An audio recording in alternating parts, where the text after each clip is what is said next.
พี่น้องเอ๋ยมามื้อนี้มาผู้เดียวอีกคือเก่าหาหมู่ปากหาหมู่เว้าหาแล้วกับบ่เห็นแม่นบ่มีหมู่เว้าก็ตามสร้างบ่เป็นหยังว่าแต่มีคนฟังและแรงใจอีกเต็มร้อยออกดำแดงหรือหัวก่อยสิร้องฝอยให้เด็ดขาดฝาดสุนท่อนเอาเหี่ยวจัก2-3เที่ยวก่อนสิเศร้าละเด้อพี่น้องเด้อกับ10นิ้วอันไรแหวน2แขนนบจอกอกะขอกล่าวนมัสการทางท่านพระเถรานุเถระพระนมเน่นหน่อยถูกรูปถูกนามถูกเขตข้ามอารามบัดเบิดถูกหม่องกะละเมนถูกแจพี่น้องเอ้ยไผผู้ใจต่อตั้งต่อความขยัน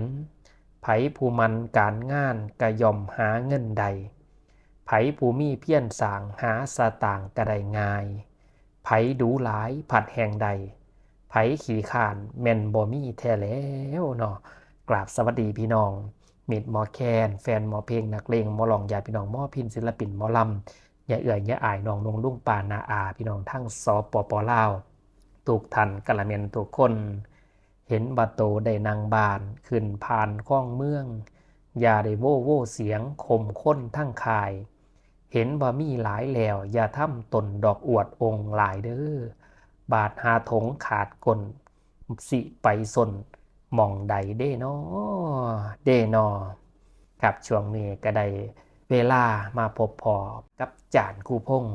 คนพญาลูกไส้หลาคุณพ่อคุณแม่ลูกในบ้านหวานในกออในเงาเหล่าในให้ไก่ในกระซุมพี่น้องบ้านตาเฮามีเวลาก็สิเอาพญาต่างๆพญาปริศนาธรรมพญาบทกลพญาอวยพรพญากล่อมหญาเป่าพญาตรงโตยพญานะครับหรือว่าพญาภาษิตได้มาจ้าจีโจยนะครับเนาะคำพญาภาษาข่อยถือมาแต่ปูญาสีให้ป้าละถิ่มไปใดดอกจังใดขั้นบ่มีผู้สืบใบสมัยใหม่ไทยแลนด์มิดเสียงพินสินเสียงแค้นแม่นเสียงหยังสีดังกองอนุชนคนเป็นน้องเกิดมารุ่นบ่หนนทรงคำพญาเบิดคาลุงอีสานคงสีเสื่อมเสาขั้นมูนเข่าเป่าศูนย์แล้วเนาะเฮาต้องเอามาสืบห้อยตาเอามาว่าห้อยปูเอามาเถาะมาพ่ายนะครับมรดกตกถอดมูลมั่งสังขายาบ่ให้มันสูญสลายไปจากคนบ้านตาเฮาเพิ่นว่าของกินบ่กินมันกะเนาของเก่าขั้นบ่เอามาเว้ามันกะหลงมันกะลืมนะมันแม่นความเพิ่นเด้เนาะทุกสิ่งทุกอย่างโดยเฉพาะพญาบ้านตาเฮาทรงคุณค่าให้ขอคิดคติเตือนใจแทรกคำสอนแต่พ่อแต่แม่เฮาก็มาสืบห้อยตาว่าห้อยปูน้ำกันม่วนๆนะครับมื้อนี้อาจารย์กุพงษ์มีพญาปริศนาธรรมเอามาฝากพี่น้องผู้ฟังเอ้ยเห็นว่าโตมีแล้วบ่ขยันหาต่อล้อแต่กินมุ่นมั่งเข้าเจ้าสิกินได้ดอกซ้ำใดเห็นว่าโตหน้ากวงบ่ตันฝายเอาน้ำใส่ขั้นฝ่าฝนบ่ทรงให้น้ำบ่ไหลหลวงเขาหน้าเจ้าสิเหี่ยวตายนั่นแล้วเนาะคนเฮาก็ต้องเฮ็ดหน้าบุญศีลกินทานไปนำสร้างบุญสร้างกุศลแห่งทานแห่งใดแห่งให้แห่งมีทานมาแล้วก็เป็นของเฮาคือเก่ามันหากไหลลังเขาคือน้ำเมนาที่สั่นตัวเนาะมื้อนี้นำพญาที่มาฝากพี่น้องก็คือบั้นสมัยมันบ่มีหัว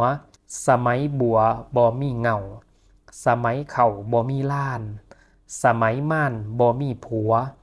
สมัยเจ้าหัวบ่มีวัดเนี่ยครับเอามาแปลสู่ฟังคำว่าปริศนาเนี่ยต้องเอามาไขมาแปลจังสิฮู้ความหมายของมันเพราะว่าพญาปริศนาธรรมเนี่ยแต่ละบั้นแต่ละบทเนี่ย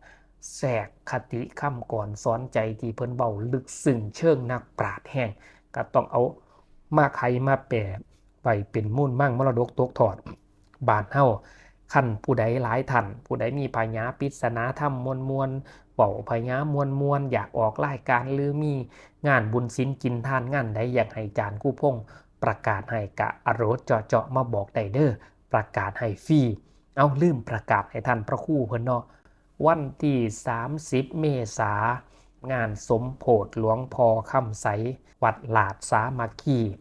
บ้านค่ำปลาหลายตำบลค่ำปลาหลายอำเภอเมืองจังหวัดมุกดาหารจะมีการสมโภชวันที่30 เมษายนไปสมโภชน้ำกันได้พี่น้องเด้อหอดสอดแจงจ้างปางนำทันพระครูสุวรรณพัฒนาโชตเจ้าคณะตำบลค่ำปลาหลายพระนักพัฒนาไปเจอกันจานครูพงศ์กสิไปอโลเจาะเป็นโคศกซอยเพิ่นซอยงานครูบาอาจารย์เคยซอยกันในสมัยมาเป็นพระบทละบัดนี้เบาหลายใหญ่ห่างเบาเป็นหลายมันยาวมันเหนือดปืดภูมิใหม่ก้มเบากลางแหงหลายเอามาแปะก่อนอยู่ใส่ละหัวใส่ละสมัยมันบ่มีหัวสมัยมันบ่มีหัวสมัยบัวบ่มีเงาสมัยเข่าบ่มีล้านสมัยม่านบ่มีผัวสมัยเจ้าหัวบ่มีวัดหมายความว่าจังใดสมัยมันบ่มีหัวเนี่ยนะครับมันแต่กี้เนี่ยมันคือบ่มีหัวแต่กี้อยากได้มันต้องไปขุดเด้เพราะว่าสิเป็นมันน้ำมันนกมันสำปะหลังมันต่างๆก็ต้องเอาเสียมเอาหมักกระจกไปขุดเอาไปขุดเอาหัวมันสมัยแต่พอแต่แม่สิไปขุดหัวมันแห้งมันน้ำสิอุ้ยขุดลงไปบักเลิกเนี่ยแม่นบอกพี่น้องส่วนสิได้กินมันน้ำมันนกส่วนสิได้หัวมันหาหน้าที่ต่างๆก็ต้องไปขุดเอาแต่คู่มือนี่มันบ่มีหัวบ่ต้องไปขุดเฮ็ดจังไดไปซื้อโลดไปซื้อเอามันเขาเฮ็ดเขามาทอดไว้เบิดละทอดขายก็มีน้ำเป็นน้ำตลาดก็มีบ่อึดเพิ่นก็เลยว่ามันบ่มีหัวกูมือบ่ต้องไปขุดเพราะว่าเขาขุดมาขายละ สมัยบัวบ่มีเงาแต่กี้บัวนี่อยากได้บัวนี่ต้องไปลกเอาจากเงาไปดึงเอาจากเงาหมดลงน้องน้ำพุ่นได้ไปเด็ดเอาบัวจากในน้องน้ำพุ่นแล้วว่าสิเป็นบัวขาวบัวหลวงบัวขาบบัวแดงก็ต้องลงไปเด็ดเอาจากน้องพุ่นเนาะแมนบอกว่าไปหาเอาเงามันลังเทื่อก็ต้องขุดเอาเงามันกินหัวมันหัวเงาบัวเคยกินบ่ล่ะ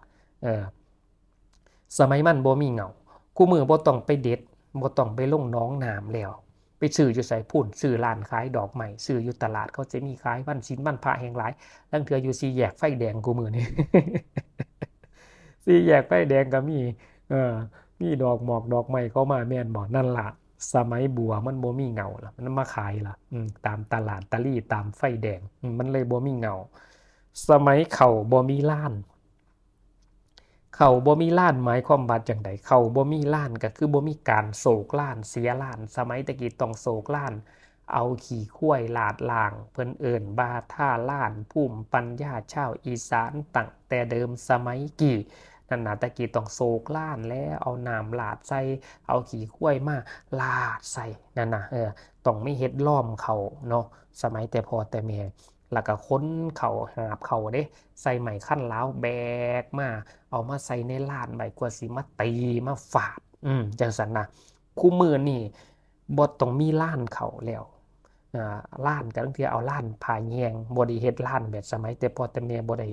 โศกล้านบ่ได้เอาขี้ข้วยมาลาดล้างแล้วเอาล้านผาแยงคู่มือลางเทื่อบ่ต้องมีล้านผาแยงก็มีสีโลดสีขึ้นใส่รถขายต่อโลด มันทันสมัยเอารถสีลงไปสีเอาสีแล้วก็สีใส่รถแล้วก็ขายลงบางคนก็ขายแต่อยู่ไฮหน้าบนโอ้ยนี่ธกสนี่เงินล้านไล่เบิ่น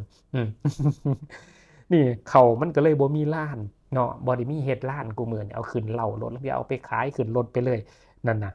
ความหมายสมัยม่านบ่มีผัวหมายความว่าจังไดหมายความกูมื้อนี่ผู้หญิงมันมีผัวมีแฟนแต่เด็กหน่อยแต่วัยเยาว์บ่ฮู้จักรับผิดชอบเอาไปแล้วเลี้ยงกันบ่กลุ่มหม้อเขาบ่ทันได้ดำก็เลิกลาป๋าทิ่มเพิ่นจังว่าเจ้าพุทธพักอีตูเตี่ยต้นตำใบดกกกบ่ทันฝังดินสังมาจีจุ่มดอกหากบ่ทันยังผืนสังมาปิ่นปงใบว่าสั่นว่ามันเป็นจังสั่นเนาะสังคมมันคู่เหมือนมันสิเป็นพวกแม่ห่างหลายเด้แม่ห่างหลายถือปัวป้านำเนี่ยอยู่ไปบ่รอดสามารถบ่มีผัวท้องบ่มีผัวนั่นน่ะก็ต้องมาหาพ่อแม่หัวดำเป็นผู้ออกหัวงอกเป็นผู้เลี้ยงโอ้ยมันแม่นความเพิ่นเว้าเนี่ยพญาปริศนาธรรมมันแม่นเด้แม่นบ่พี่น้องอันสุดท้ายนี่สมัยเจ้าหัวบ่มีวัดหมายความว่าจังใดคือพระภิกษุสงฆ์สามเณรเฮาเนี่ยบ่ตั้งอยู่ในธรรมวินัยเดินเที่ยวสัญจรไปแผ่ปัดจอกปัดใจหาหม่องนอนตาม ในป่าพะหน้าเขาลังเทือกับในทงไฮทงหน้าบ่จำบัดจำพรรษาบ่มีวัดอยู่แพตะปัดจอกปัดใจได้ของมากก็เอาไปขอกไปขายจังสันนาลังเทือกับไปบ่มีวัดไปปากกดบอกเลขบอกยังซักเลขเสกคาถาบ่ตั้งอยู่ในธรรมวินัยหลายได้คู่มือนี่นั่นล่ะเพิ่นจังเว้ามันแม่นความเพิ่นเด้เจ้าหัวบ่มีวัดอยู่ไปหาปักกดตามผู้ตามผาตามดงป่าใหม่คนไปขอเลขเสกคาถาบิณฑบาตขอแพปัดจอกปัดใจซึ่งมันบ่แม่นพระที่อยู่ในพระธรรมวินัยฉะนั้นบวชมันก็มีหลายบวชเล่นบวชล่องบวชคล้องประเพณีบวชนี้สงสารบวชพานเข้าสุขบวชสนุกคบเพื่อนบวชเปื่อนศาสนาบวชนี้อาญาบวชมาหาลาภเพิ่นว่านะมันแม่นบ่เนี่ยคือพญาปริศนาธรรมแต่ละบทแต่ละบั้นที่พ่อแม่เพิ่นเว้าตัวนี้มันสิแทรกความข้อคิดคติเตือนใจแต่บั้นนี้บทนี้จารย์ครูพงษ์เป็นคนคิดขึ้นมาเองบ่แม่นบั้นแต่บ่แต่แม่สมัยมันบ่มีหัวสมัยบัวบ่มีเงาสมัยเข้าบ่มีล้านสมัยม่านบ่มีผัวเจ้าหัวบ่มีวัดเนี่ยเอามาแปลให้พี่น้องฟังคันว่ามันแม่นก็คอมเมนต์เด้อครับเอาจบลงเนาะส่วนเรื่องหนังสือพี่น้องเล่ม1กับเล่ม2เล่ม1เนี่ยใกล้เบิดแล้วล่ะเหลือบ่ถึง10เล่มที่2ก็เหลือบ่หลายเล่ม1เกี่ยวกับหยังแน่เล่ม1พญาเล่มที่1ก็จะเกี่ยวกับพญาปริศนาธรรมพญาบทกรพญาอวยพรและก็หยาบเบาพญานะเนี่ยที่ลงในเล่มที่1นะครับส่วนพญาเล่มที่2พญาอวยพรเนี่ยเกี่ยวกับอวยพรบทกรไทยในการจะทำความดีให้คิดเนี่ยการทำดีถูกดีนั้นมีค่าการทำดีถูกเวลาค่ามหันต์เนี่ยบทกรและก็บทพญาต่างๆที่เอาลงไว้บุญมื้อเสาร์ตักบาตรจังหันบุญกลางบ้านแต่งเพลค่อยค่ำเนี่ยหรือว่าพญาท่านศีลภาวนาอยู่ในเล่มที่2แต่พี่น้องตีกลับจานคู่พงมา60กว่าเล่มปาดตีปาดโทษทั้งคาทรงคากลับไปกลับมากะลิตนจานคู่พงเนี่ยเด้อส่งไปให้พี่น้องบ่รับตีกลับมาค่าใส่ใจมันมีนั่นนะส่วนเล่มที่3กำลังรวบรวมอยู่ก็คือเกี่ยวกับงานศพบ่ว่าสิเป็นการพิธีรดน้ำศพพิธีสวดพระอภิธรรมคำขอขมาศพคำอาราธนาพระอภิธรรมหลักการอ่านประวัติผู้ว่ายชนหลังงานพระราชทานเพิ่งศพหลักกบฏกรของพ่อตายแม่ตายบทพระราชทานเพิ่งศพหลักกบฏกรต่างๆที่ใส่ในงานเฮ็ดเรียบเรียงไปแล้วรอเงินพิมพ์ก่อนใส่เงินหลายในการพิมพ์การจัดส่งทำงานหัวเป็นน็อตก้นเป็นตะปูมือเป็นขอนตอกโปกอยู่ขั้นบ่หักพวกเจ้าโอ้ยบ่เฮ็ดให้แต่อย่างใดเด้เนาะเอาบ่เว้าหลายยายห่างกะขอบพระคุณมื้อนี้กะโจะไว้ซ้ำนี่ก่อนพอเป็นพิธีให้พี่น้องม่วนๆนำกันเนาะขอบความเมาบ่ได้หาปัญญาบ่ได้ซื้อปากขึ้นความเบากำลังมาขอบพระคุณพี่น้องที่กดไลค์กดแชร์กดซับสไครต์หัวสิงไข่ใส่ต้มไก่ให้จานคู่พง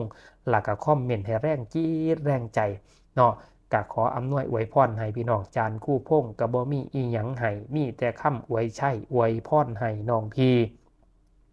ให้สุขขีทุกท่านอย่ามีเศร้าเกามองขอให้พวกพี่น้องสุขสมปองทุกด่านฝ่ายม่วนศัตรูพยาธิหายยาใดมีมาสูนบุญกุศลที่เฮ็ดไว้ให้ไขปองทางไปสุขสมใจทุกประการที่ท่านปรารถนาไว้มันยืนร่ำรวยตลอดปีโชคดีตลอดไปสวัสดีครับ